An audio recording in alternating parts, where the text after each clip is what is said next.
پہلی دوسری آیت میں اسی مضمون کو بیان کیا کہ جب تم کو اپنے مجمع کی کثرت سے غرہ ہو گیا، تکبر، اکڑ، فخر ہو گیا، پھر وہ کثرت تمہارے کچھ کام نہ آ سکی۔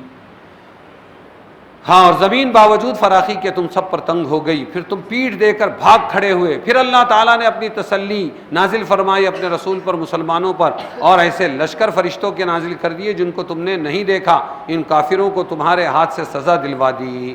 دوسری آیت میں ثم انزل اللہ سکینتہ علی رسولہ وعلی المؤمنین، پھر اللہ نے اپنے رسول مسلمانوں پر اپنی تسلی نازل فرمائی۔ معنی یہ کہ غزوہ حنین کے ابتدائی حملے میں جن صحابہ کے پاؤں اکھڑے تھے، اللہ تعالیٰ نے ان کے دلوں پر اپنی تسلی نازل فرما دی، جس سے ان کے اکھڑے ہوئے قدم جم گئے اور بھاگنے والے پھر لوٹ آئے، اور رسول کریم صلی اللہ علیہ وسلم پر اور صحابہ پر جو مضبوطی کے ساتھ محاذ پر جمے رہے۔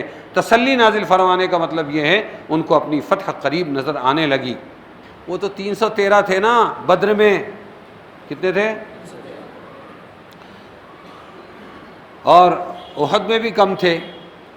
تو اس طرح یہ پہلی مرتبہ 14,000 نکلے۔ سامان جنگ بھی ہمیشہ سے زیادہ، یہ لوگ بدر و احد کے میدانوں میں دیکھ چکے تھے، صرف 313 بے سر و سامان لوگوں نے 1,000 کے لشکر جرار پر فتح پائی۔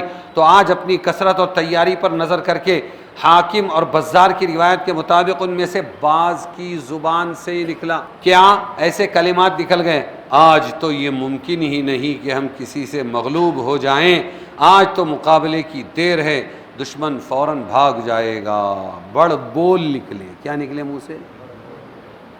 اور نظر اللہ کے بجائے اپنی کثرت 14,000 پر آ گئی۔ مالک الملک اور ملکوت کو یہی چیز ناپسند تھی کہ اپنی طاقت پر کوئی بھروسہ کیا جائے، چنانچہ مسلمانوں کو اس کا سبق اس طرح ملا کہ جب قبیلہ حوازن نے قرارداد کے مطابق ایک بار بھی حلہ بولا اور گھاٹیوں میں چھپے ہوئے دستوں نے چاروں طرف سے گھیرا ڈالا، گرد و غبار نے دن کو رات بنا دیا، تو صحابہ کے پاؤں اکھڑ گئے، صحابہ کے پاؤں، اور بھاگنے لگے۔ صرف رسول کریم صلی اللہ علیہ وسلم اپنی سواری پر سوار پیچھے ہٹنے کے بجائے آگے بڑھ رہے تھے، اور بہت تھوڑے صحابہ جن کی تعداد 300 اور بعض نے 100 یا اس سے بھی کم بتلائی حضور کے ساتھ جمے رہے، وہ بھی یہ چاہتے تھے کہ آپ آگے نہ بڑھیں۔ یہ حالات دیکھ کر آپ نے حضرت عباس کو حکم دیا، چچا کو، بلند آواز سے صحابہ کو پکارو، وہ لوگ کہاں ہیں جنہوں نے درخت کے نیچے، شجرہ کے نیچے جہاد کی بیعت کی تھی؟ سورہ بقرہ والے حضرات کہاں ہیں؟ اور وہ انصار کہاں ہیں جنہوں نے جان کی بازی لگانے کا عہد کیا تھا؟ سب کو چاہیے واپس آ جائے۔ حضور صلی اللہ علیہ وسلم یہاں ہے۔ حضرت عباس کی ایک آواز بجلی کی طرح دوڑ گئی اور یکایک سب بھاگنے والوں کو پشیمانی ہوئی، بڑی دلیری کے ساتھ لوٹ کر دشمن کا پورا مقابلہ ہوا۔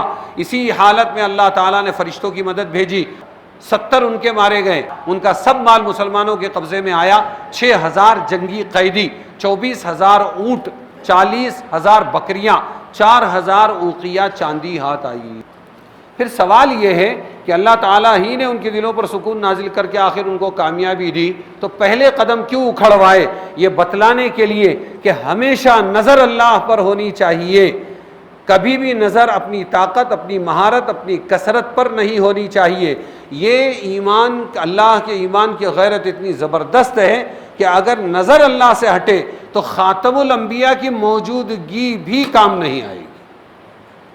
ارے سمجھے اللہ اور رسول میں فرق؟ اور اگر اللہ کا رسول نہ ہو اور پھر ہم بڑ بول بولنے لگ جائیں تب تو اپنی مٹی پلید ہو جائے گی۔ سمجھے یا نہیں سمجھے؟ ہاں، اس لیے یہ اللہ تعالیٰ نے ایسا شروع میں ان کے قدم اکھڑوائے اور بعد میں ان کو جمایا۔